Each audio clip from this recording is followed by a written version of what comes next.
বাংলাদেশের তারুণ্য।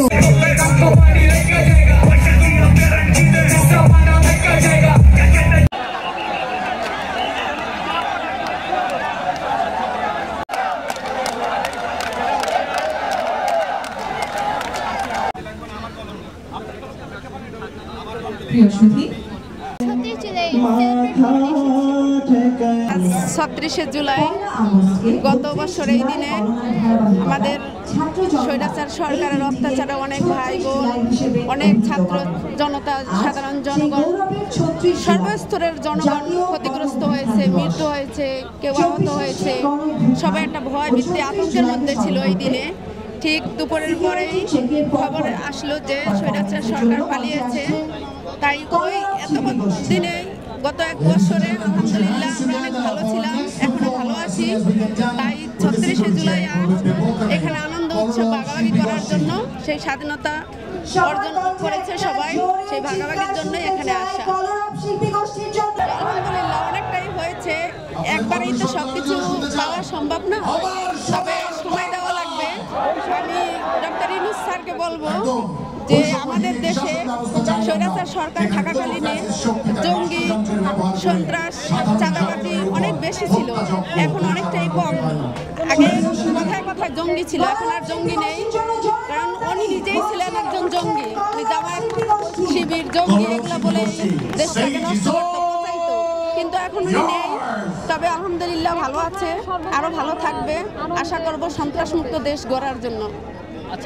আজকে এখানে কি করবে আপনারা জানতে পেরেছেন? এখানে জুলাইয়ের যে আন্দোলন হয়েছে, যারা শহীদ হয়েছে, শহীদ পরিবারের যারা আহত আছে তাদের পরিবারের সামনে যে কি করবে, ওটা নিয়ে অনেক সংস্কৃতি নিয়ে যাই আর কি হয়েছে তা ওগুলা ডিসিশন দিবে, যাই একটা বলবে, মতামত দিবে, ওগুলা শোনার জন্য, দেখার জন্য আসছে। জুলাই ঘোষণাপত্র সম্পর্কে আপনি কতটুকু জানেন? কি ঘোষণা? এতটা কিছু জানি না, তবে যা শুনি মনে ধরে রাখতে পারি না, দেখি আর শুনি। আপনাদের প্রত্যাশা কি আজকে জুলাই ঘোষণাপত্রের যে দাবি, সেই বিষয়ে আপনাদের কি দাবি রয়েছে? আমাদের দাবি বলতে সরকার যে ঘোষণা দেয়, ছাত্র জনতা হাসিনার বিষয়ে যাতে আমার দাবি, বিশেষ করে আমি মনে করি আমার যে দাবি, স্বৈরাচার সরকার এদেশ সে ওকে ফিরিয়ে আনার পরে ওনাকে এমনভাবে শাস্তি দেওয়া হোক, কোনো ফাঁসি নয়। সাধারণ জনগণ, সাধারণ পাবলিক, সর্বস্তরের জনগণ মানুষ যাতে দেখে যে ও কীভাবে আছে, কি করছে, ওকে এমন একটা নোংরা জায়গায় রাখা হবে। ও যে হাজার মানুষকে আয়নাঘরে বন্দি অবস্থায় রেখেছে, ওকে কোনো আয়নাঘরে বন্দি করা হবে না, ওকে সাধারণ জায়গায় রাখা হবে, এমনভাবে সাধারণভাবে রাখা হবে, একবার রাস্তা মানুষের মতো ওকে রাখা হবে। সেই বিচারটাই আমরা প্রত্যাশা করি। জুলাই ঘোষণাপত্র শোনার জন্য, সাংস্কৃতিক অনুষ্ঠান দেখার জন্য, যার জন্য আমরা একটা বছর অপেক্ষা ছিলাম। আজকে ফেসিবাদ নির্মূল বা পদত্যাগের 1 বছর পূর্ণ হলো।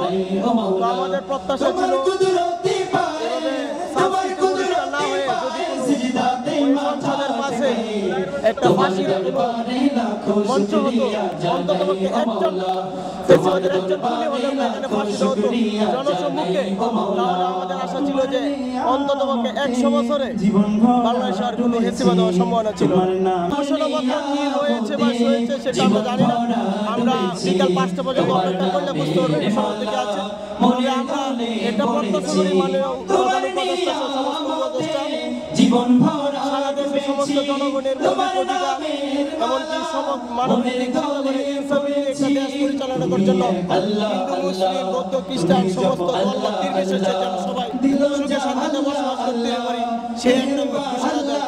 উপদেষ্টা ডক্টর মোহাম্মদ ইউনূস এখানে আসবেন, অংশগ্রহণ করবেন এবং উনি নিজে জুলাই সনদ ঘোষণা করবেন আলহামদুলিল্লাহ। এবং জুলাই সনদের মধ্যে যা যা থাকবে আমরা শুনতে পেয়েছি, ভবিষ্যতে যাতে কোনো স্বৈরাচার সরকার যেন আবার নতুন করে এরকম উদ্ভাবিত না হতে পারে সেই বিষয়গুলো উল্লেখ থাকবে। এবং আহত যারা আছেন, যারা আহত হয়েছে, আমি সরকারের কাছে অনুরোধ করব সকল ভাইদেরকে, ভাই বোনদেরকে উন্নত চিকিৎসা দেওয়ার জন্য। প্রয়োজনে বিদেশ যদি তাদেরকে যেতে হয়, উন্নত রাষ্ট্রের দায়িত্ব নিয়ে তাদেরকে করার জন্য যদি শুরু করে দেওয়া হয়। বিগত 1 বছরে আমাদের তো অনেক স্বপ্ন ছিল, কিন্তু এখনো আমরা দেখতে পাচ্ছি রাষ্ট্রের অনেক বড় বড় স্থানে স্বৈরাচারী বসে আছে। বিশেষ করে আমাদের রাষ্ট্রের একটি বিশাল একটি স্থান, সেটা হচ্ছে রাষ্ট্রপতির স্থান। সেই স্বৈরাচারের দোষর রাষ্ট্রপতি এখনো সেখানে বসে আছে। আমরা ব্যর্থ হয়েছি সে রাষ্ট্রপতিকে সরানোর জন্য। এখন আমরা জোর দাবি তুলছি যাতে করে আগামী কয়েকদিনের মধ্যে যেহেতু রাষ্ট্রপতিকে যেন মানে তার চিরতরে ছুটিতে পাঠানো হয়, এটাই আমরা সরকারের কাছে জোর দাবি জানাচ্ছি। কিন্তু সেই রাষ্ট্রপতি হচ্ছে স্বৈরাচারের পাও দেওয়া একজন গোলাম। এবং আমরা কিছুদিন আগে ইউটিউব এবং ভিডিওতে দেখেছি, সোশ্যাল মিডিয়ার মাধ্যমে দেখেছি, সে এমনও কথা বলেছে যে আমি শেখ হাসিনার পায়ে দুলে আমার গোলামে জোটে না, সে হচ্ছে শেখ হাসিনার পা চাটা গোলাম। সুতরাং আমরা এই রাষ্ট্রপতিকে বাংলার এত বড় একটা স্থানে দেখতে চাই না। আমাদের অন্তর্বর্তীকালীন সরকার উনি ওনার পর্যাপ্ত চেষ্টা করতেছেন এবং আমাদের আইন শৃঙ্খলা রক্ষাকারী বাহিনীরা জায়গায় জায়গায় চাঁদাবাজ সিন্ডিকেট দমানোর জন্য তারা আন্দোলন চেষ্টা করে যাচ্ছেন। এখন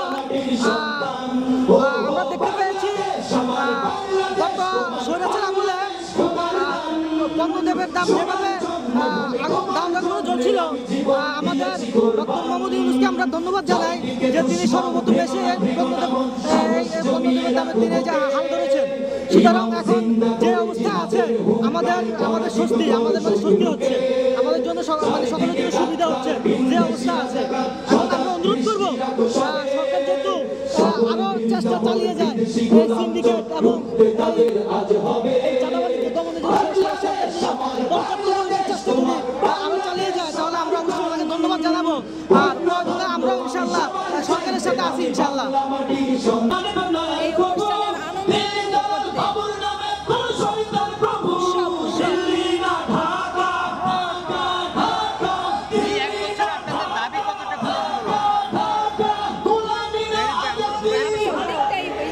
আরো কিছু আছে। 5ই আগস্ট পৃথিবীর ইতিহাসে উজ্জ্বল একদিন, আর বাংলাদেশের জন্য ঐতিহাসিক এক বিজয়। বাংলাদেশের ছাত্র জনতার গণঅভ্যুত্থানের মাধ্যমে এই বিজয়, আমরা দ্বিতীয় বিজয়ের স্বাদ পেয়েছি। সেই বিজয়ের আজ 1 বছর পূর্তি উপলক্ষে আমরা বাংলাদেশের বিভিন্ন জায়গাতে বিভিন্ন সেক্টরে আমরা দেখতে পেয়েছি মানুষের যে চাহিদা, যে অধিকার, যে বাকস্বাধীনতা অনেকটা ফিরে পেয়েছে আমার মনে হচ্ছে।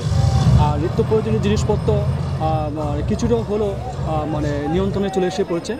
আমরা চাই আগামীতে যেন কিছুটা কি এসেছে। চাল তো আমি সেই আগের দামে খাচ্ছি, বরং 2-3 টাকা কেজিতে বেড়েছে। ডালের দাম বেড়েছে, তাহলে আপনি কোনটা কম দেখছেন? চাল ডালই তো আমার নিত্য পণ্য।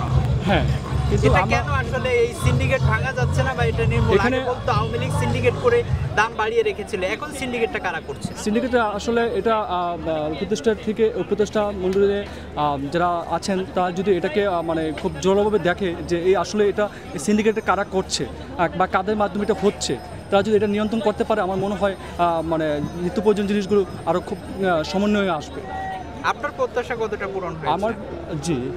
আমার প্রত্যাশা হচ্ছে যে আমরা যেহেতু নতুন এক বাংলাদেশ পেয়েছি, আমাদের রক্তে ঘামে অর্জিত এক নতুন বাংলাদেশ, সেই বাংলাদেশে আমাদের যেন যেই চাহিদা, আমাদের যে অধিকার ছিল, যে আমরা যে অধিকার নিয়ে লড়াই করেছিলাম, সেই অধিকার যেন মানে কিছুটাও আমরা মানে আমি নিজে উন্নত পেয়েছি যে আমরা এখন মানে স্বাধীনভাবে কথা বলতে পারছি।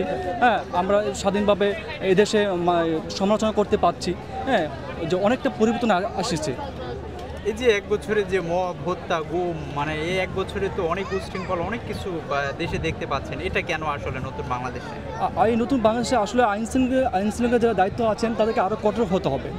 তারা একটা অনেকটাই নিজেদের মানে খেলখুশির মতো মানে হচ্ছে, মানে প্রশাসন সেই দায়িত্ব এভাবে নিচ্ছে। আমি মনে করবো, আমি নিজের জায়গা থেকে বলতে চাই প্রশাসনের আরও কঠোর হতে হবে। দেশের শিশু শৃঙ্খলাকে রক্ষা করার জন্য তাদের বড় একটা ভূমিকা আছে। সুতরাং তাদের জায়গা থেকে তারা যেন সঠিকভাবে দায়িত্ব পালন করতে পারে, এটা আমার কাছে তাদের প্রত্যাশা থাকবে। জুলাই ঘোষণাপত্রে আসলে কি রয়েছে? জুলাই ঘোষণাপত্রের ভিতরে যেটা আমি কিছুটা জানতে পেরেছি যে নতুন বাংলাদেশের জন্য যে সংস্কারগুলো আছে তারা সেই সংস্কারকে খুব জোরদার দাবি জানিয়েছে। হ্যাঁ, তো যদি এই ঘোষণাপত্রে যদি মানুষের আকাঙ্ক্ষা যদি পূর্ণ হয়, আমি মনে করি যে এটা খুবই স্বাগতম জানাই আমি। জুলাই ঘোষণাপত্র এবং জুলাই সনদে দুটার কি পার্থক্য বোঝেন আপনি? দুটো পার্থক্য হচ্ছে যে এদেশের মানুষের যে আকাঙ্ক্ষাটা ছিল, যে মানুষের যে চাহিদা ছিল, সেই চাহিদার উপরে যে আকাঙ্ক্ষার উপরে মানুষের যে প্রত্যাশা ছিল যে নতুন বাংলাদেশে আমরা নতুন এক সম্পর্কে জানতে পারবো, নতুন একটা বাংলাদেশ পেতে যাব তাদের এই জুলাই ঘোষণা সত্যপাতে। সেক্ষেত্রে আমি মনে করি যে দুটাই প্রত্যক্ষ জনগণের প্রত্যাশা নিয়ে কাজ করবে। 5 আগস্ট জুলাই আগস্ট বিপ্লবের মাধ্যমে স্বৈরাচার ফ্যাসিস্ট সরকার পালিয়ে যেতে বাধ্য হয়েছে আপামর জনতার মাধ্যমে। আমরা চাই বাংলাদেশের মানুষ গণতান্ত্রিক অধিকার ফিরে পাক। এই ইউনিট সরকারের মাধ্যমে যেন একটি সুস্থ ও সুন্দর নির্বাচনের মাধ্যমে মানুষ ভোটাধিকার ফিরে পায়। এই জন্য ইউনিট সরকারের প্রতি উদাত্ত আহ্বান থাকবে যেন মানুষের ভোটাধিকার আবার আগের মতো ফিরে পাক, বাংলাদেশের মানুষ আবার স্বাধীনভাবে অধিকার নিয়ে বাঁচতে পারে। সেইভাবেই এই আগামী দিনের নির্বাচন ব্যবস্থা যেন কার্যকর করে বাংলাদেশের মানুষ তাকে অভিনন্দন জানাবে। আর নিত্যপ্রয়োজনীয় জিনিস দ্রব্যমূল্য বাংলাদেশের মানুষের ক্রয় ক্ষমতার মধ্যে আছে এখনো। ইনশাল্লাহ ভবিষ্যতে এইভাবেই থাকলে মানুষ সবচেয়ে ভালো থাকবে, খুশি থাকবে। আর এখন বাংলাদেশের সবচেয়ে সমস্যা হলো আইনশৃঙ্খলা পরিস্থিতি এখনো বেশি ভালো হয় নাই। আইনশৃঙ্খলা পরিস্থিতি উন্নত করতে হবে, মানুষের নিরাপত্তা নিশ্চিত করতে হবে। ইনশাল্লাহ আমরা ফ্যাসিস্ট সরকার বাংলাদেশের আপামর জনতায় 5 আগস্টের পালিয়ে যেতে বাধ্য করেছে। ইনশাল্লাহ আগামী দিনে বাংলাদেশ ভালোভাবে ইনশাল্লাহ ঘুরে দুর্নীতি করবে তাদেরকে ইনশাল্লাহ আইনের আওতায় আনা হবে। এখন সব মিডিয়ার মাধ্যমেই সব সংবাদ প্রচার হয়, প্রচারের মাধ্যমেই দুর্নীতি দমন যে নেতাকর্মী আছে তাদেরকে আইনের আওতায় অবশ্যই আনা হবে। যখন যে কোনো দলেই ক্ষমতা যাবে তখন এটার বিরুদ্ধে দৃঢ় টলারেন্স রাখলে বাংলাদেশ আরও সামনের দিকে এগিয়ে যাবে। আপনি বলছিলেন নিত্যপণ্যের সহনশীল রয়েছে, ইলিশের কেজি 3000 টাকা, চালের কেজি 3 থেকে 4 টাকা বেড়েছে, এমন আরো বিভিন্ন দ্রব্যের দাম বেড়েছে যেটি আমরা মাছে ভাতে বাঙালি বলে থাকি। আওয়ামী লীগ সিন্ডিকেট করে এগুলো বাড়িয়ে রেখেছিল, আওয়ামী লীগ এখন নেই, তাহলে কারা করছে এই সিন্ডিকেট? ইলিশ মাছ আসলে এটা হলো নদীর মাছ, কিন্তু আসলে এই মাছটার দাম অনেক বেশি, কিন্তু এটা বিশেষ সিন্ডিকেটের মাধ্যমে এটা তৈরি হয়েছে। এটা আসলে গতি দেখা দরকার। এখন এই সিন্ডিকেটটা কাদের এটা এই প্রশাসনের দৃষ্টি আকর্ষণ করে মানে এই সরকারের প্রতি আহ্বান থাকবে যেন এই ইলিশ মাছের মানুষের ক্রয় ক্ষমতার মধ্যে আসে এবং নিত্য প্রয়োজনীয় জিনিস যেন স্বাভাবিক পর্যায়ে থাকে, মানুষ যেন সুন্দরভাবে ডাল ভাত খেয়ে বাঁচতে পারে। সেইভাবেই মানুষ যেন এই স্বৈরাচার ফ্যাসিস্ট সরকার তাড়িয়ে দিয়েছিল এই নিত্য প্রয়োজনীয় জিনিসপত্র উদ্যোগতির কারণেই। ইনশাল্লাহ আগামীতে যেন এই সব নিয়ন্ত্রণ থাকে, তাহলে মানুষ সাধুবাদ জানাবে। আগামীতে কেমন নির্বাচন দেখতে চান? আগামীতে মানুষ সুস্থ সুন্দর নিরপেক্ষ যেন স্বতঃস্ফূর্তভাবে উল্লাসিতভাবে যেন নির্বাচন সক্রিয় অংশগ্রহণ করতে পারে, মানুষের ভোটাধিকার যেন নিজের ভোট নিতে দিবে, এই যেন এটাই আমাদের প্রত্যাশা থাকে। এটাই সরকারের প্রতি আহ্বান থাকবে যেন সবাই যেন সুস্থভাবে ভোটের কেন্দ্রে নিজের ভোট নিজে দিতে পারে। এই 16 বছর ভোট দিতে পারে নাই, এই আগামী দিনে যে ভোটটা দিবে এটা আমার মনে হয় এদের আনন্দের মতো একটা নির্বাচন হবে।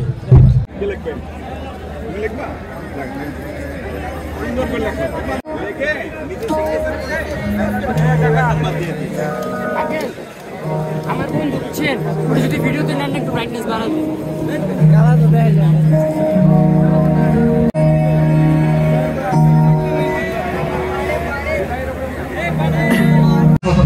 স্মরণ করছি তাদের প্রত্যেককে। Big salute to all of the lives. একটু নাড়িয়ে দিতে হবে, আর নিচে যারা আছে একটু সরে যান। আগুন লেগেছে, আমি আমাদের অর্গানাইজার যারা আছে তাদের দৃষ্টি আকর্ষণ করছি।